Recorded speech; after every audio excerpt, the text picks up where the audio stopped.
കേട്ടോ. അതിനൊക്കെയുള്ള ചന്ദ്രപ്പ് ഭരചന്ദ്രനുണ്ടെങ്കിൽ അത് സുരേഷ് ഗോപിക്കുണ്ട്. ഈ സിനിമയിൽ ഇറങ്ങിയിട്ടില്ല, അതാണ് വേറെ. എന്തിന് സിനിമയിൽ ഇറങ്ങണം? സിനിമയിൽ ജനങ്ങൾ കൈയടിച്ച് ആ പടം 100 ദിവസമൊക്കെ അന്ന് ഓടിയിട്ടുണ്ടെങ്കിൽ, അങ്ങനത്തെ സിനിമകൾ ഓടിയിട്ടുണ്ടെങ്കിൽ ജനങ്ങൾക്ക് ആവശ്യം അതാണ്. സിനിമയിൽ ഇറങ്ങാൻ സൗകര്യമില്ല. അങ്ങനെ തന്നെ അത് ജനപക്ഷമാണ്. എന്തൊക്കെ നോക്കുന്നുണ്ട്. പക്ഷെ എനിക്ക് എന്തെങ്കിലും നൽകണമെങ്കിൽ ഇവിടെ പറ്റില്ല. അതിന് നിയമ തടസ്സമാണ്. റോഡുകൾ, നിലവിലുള്ള റോഡുകൾ പുതുക്കി പണിയാൻ MP ഫണ്ടിൽ നിന്ന് കൊടുക്കാൻ പറ്റില്ല, MLA ഫണ്ടിൽ നിന്ന് കൊടുക്കാം. ഇങ്ങനെയൊക്കെ ചില അനാവശ്യ നിയമങ്ങളുണ്ട്. ഇതൊക്കെ മാറ്റുന്നതിന് എന്തെങ്കിലും സംവിധാനം വരണമെന്ന് ഞാനും ആഗ്രഹിക്കുന്നതാണ്. അപ്പോ എന്താണ് അധികാര പരിധിയിൽ നിന്ന് ചെയ്യാൻ പറ്റുന്നത്? ഇപ്പോ കഴിഞ്ഞ ദിവസം തൃപ്രയാർ അമ്പലത്തിനടുത്ത് ഒരു പ്രദേശത്ത്, ആ പ്രദേശത്തിന്റെ പേരെന്താ?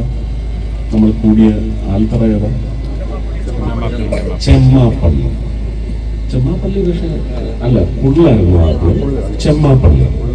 ചെമ്മാപ്പള്ളിയിൽ ചെന്നപ്പോ അവിടെ ദേശീയപാത വികസനത്തിന്റെ ഭാഗമായി സർവീസ് റോഡ് പണിഞ്ഞപ്പോഴേക്കും റീറ്റെയിലിംഗ് മോള് കെട്ടി ഏതാണ്ട് 60-70 വീടുകൾ വെള്ളത്തിൽ മുങ്ങി നിൽക്കുന്ന, മഴ പെയ്യാത്തപ്പോഴും വെള്ളക്കെട്ടിൽ നിൽക്കുന്ന ഒരവസ്ഥ ഉണ്ടായിട്ടുണ്ട്.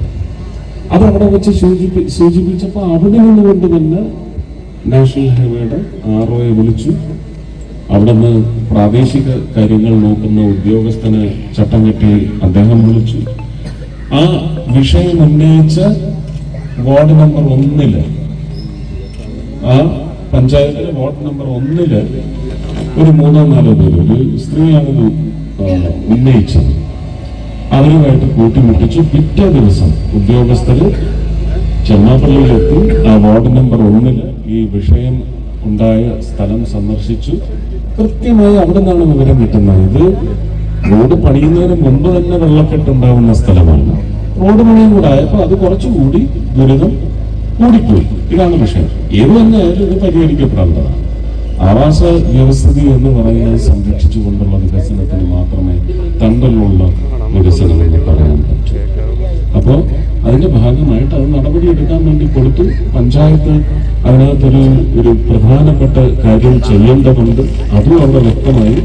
അത് ഇലക്ഷൻ പ്രഖ്യാപിക്കുന്നതിന് മുമ്പ് പഞ്ചായത്തിനെ കൊണ്ട് ഞാൻ നേരത്തെ പറഞ്ഞ മര്യാദയ്ക്ക് പറഞ്ഞ് മനസ്സിലാക്കി അവരെ കൊണ്ട് ചെയ്യിക്കാനുള്ള മിടുക്ക് ആ സഭയിൽ ഉള്ളവർക്ക് ഉണ്ടാവണമെന്നുള്ള വിളംബരവും നടത്തിയിട്ടാണ് പോയത്.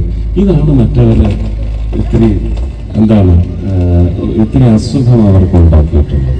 അപ്പോൾ ഇതിന് തുടർന്നാൽ ഇതിന് ഞാൻ 14 ജില്ലയിലേക്കും പോകുന്നുണ്ട്. ഇത് തടയാൻ ആർക്കും പറ്റില്ല.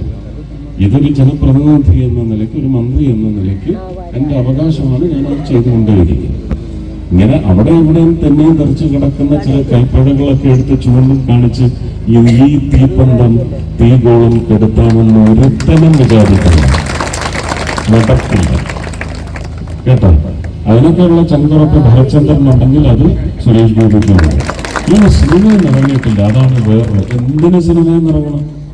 സിനിമയിൽ ജനങ്ങൾ കൈയടിച്ച് ആ പടം 100 ദിവസമൊക്കെ അന്ന് ഓടിയിട്ടുണ്ടെങ്കിൽ, അങ്ങനത്തെ സിനിമകൾ ഓടിയിട്ടുണ്ടെങ്കിൽ ജനങ്ങൾക്ക് ആവശ്യം അതാണ്. സിനിമയിൽ ഇറങ്ങാൻ സൗകര്യമില്ല. അങ്ങനെ തന്നെ അത് ജനപക്ഷമാണ്. എന്തൊക്കെയാണ് വൈപ്പിനിലെ കുടിവെള്ള പ്രശ്നം ചർച്ച ചെയ്തിട്ടില്ല, ചോദിച്ചിട്ടില്ല. സ്മാർട്ട് സിറ്റിക്ക് വേണ്ടി നിങ്ങൾ 400 ചില്ലാനം കോടി അവിടെ ചെലവാക്കുന്നു.